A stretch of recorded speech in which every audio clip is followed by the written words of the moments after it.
How y'all doing? What's happening? Well, I think Michael Irvin got his Negro wake-up call.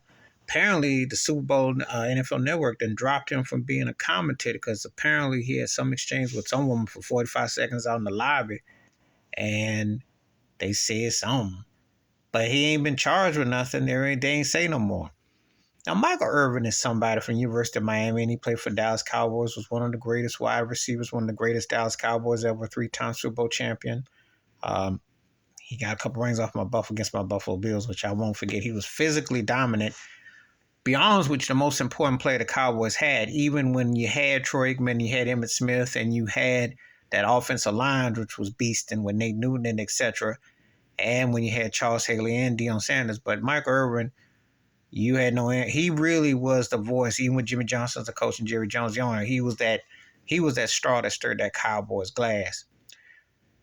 And I've always remember back in the 90s, he had his run-ins, and it was always like Mike Irvin. There was always some coke jokes and different things. But it seemed like time had gone on. He had gotten his life together. He'd been doing NFL Network. He'd been doing Comes Along on Stephen A. Smith on First Take, different places. So he's been a guy that kept a gig. That's the first time I've heard anything, and it sounds suspicious as all get out.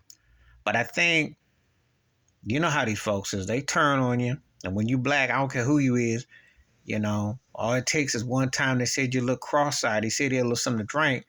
But did he say anything that inappropriate or did that where they said we send him home, that you're not welcome here?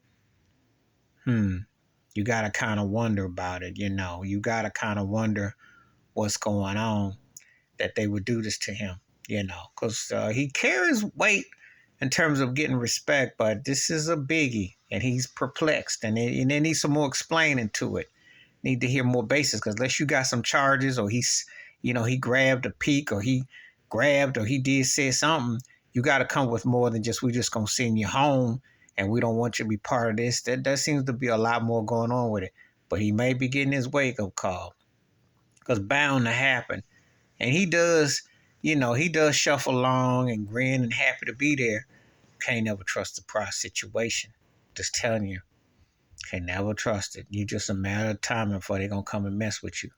Please hit like, subscribe, welcome thoughts and comments, and I do respond. Thank you. Wash your hands. Keep your mind clear. Watch out for another and share the video if you want to. And, I was like, what did Michael Irvin say or do to have the NFL Network say you can't be part of the Super Bowl? Especially for a man that had mad success, because he's got as many Super Bowl rings as Jerry Rice.